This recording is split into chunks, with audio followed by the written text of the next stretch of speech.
Randy and Amber. And mushrooms, all things mushrooms today. Did you take one yet? I know you were hungry. I'm behaving We're myself. ready. I'm just watching and paying attention. He's watching and waiting. And I may help her out. Well, we have all sorts of fun stuff to demonstrate. Yes. So mushrooms, like I was saying previously in the show, we're seeing a huge spike in consumer or shopper interest in mushrooms. Like if you look at the sales trends, and there's a lot that can, contribute to that. Undoubtedly, as a society, we're embracing more plant-forward diets, the affordability of mushrooms, and especially in comparison to meat products. So there's a lot of reasons why, and certainly the health benefits, all right?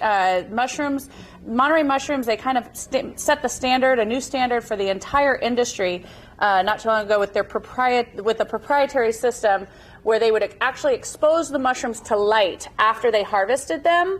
And that natural exposure to sunlight, the mushroom converted that into a natural source of vitamin D. So there's really, it's one of the only food items in the entire grocery store that has a natural, non-fortified source of vitamin D. Interesting. Huh. Yeah. And we need vitamin D. It's really important. Yeah. And so mushrooms, kind of like how they absorb that sunlight and turn it into vitamin D, they kind of take on the flavor of whatever you're serving them with. So they're extremely versatile. Today we're going to show, similar to the first segment, a breakfast option.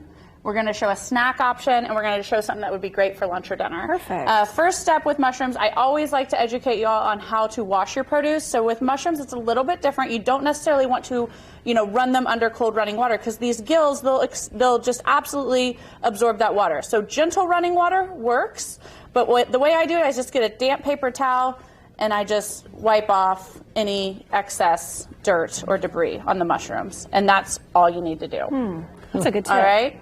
So let's talk about these breakfast options. Right here in this pan, who would think this breakfast sausage is actually 50% breakfast sausage, 50% finely minced fresh mushrooms? Do you know why I think this is really good? Because I do have quite a few friends who say, I can't do mushrooms because of the texture. But I feel like when it's so fine My kids are the same way. My husband's the same way. So like I always trick them. When we're doing pasta sauce, I'll mix it with ground beef. And if you're doing anything with like a crumbled sausage or even like a crumbled poultry item, like a turkey, you can add in the mushrooms. Many households do like a 60-40 ratio, 60% meat, 40% mushroom. I do a 50-50 because of course I'm going to give equal love to that produce. Equal love.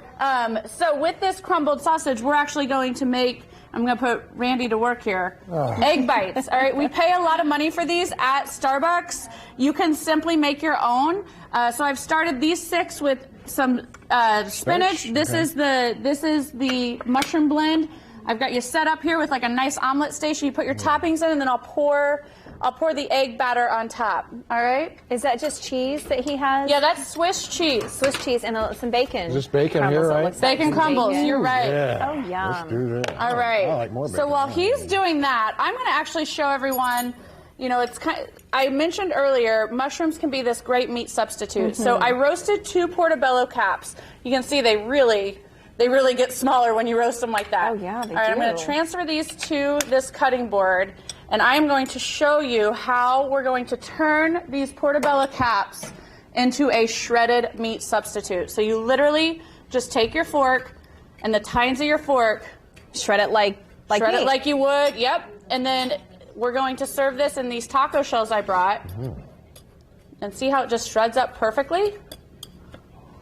Ooh, that smells good too. Boy, Yep. it does. And you can add, at really this point, you does. can season your mushrooms what I the was way you would thinking, anything. yeah. If you want to do a cumin seasoning, if you want to do a jerk seasoning, if you want to do a traditional taco seasoning, those are all ways that you can even further make this, a real easy swap for your good. household. Yeah. So, You know what you're doing.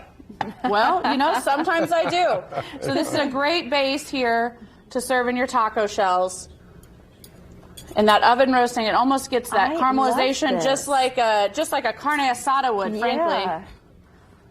All right, and then you can just top them however you want.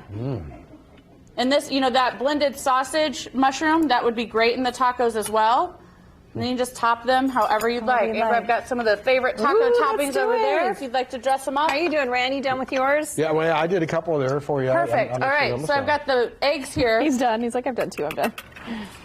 So this is just a dozen eggs that I mixed up, and this is this is your next step for these. You just pour in the eggs, And you don't really, I mean, it doesn't really matter, but I recommend going about 3/4 up.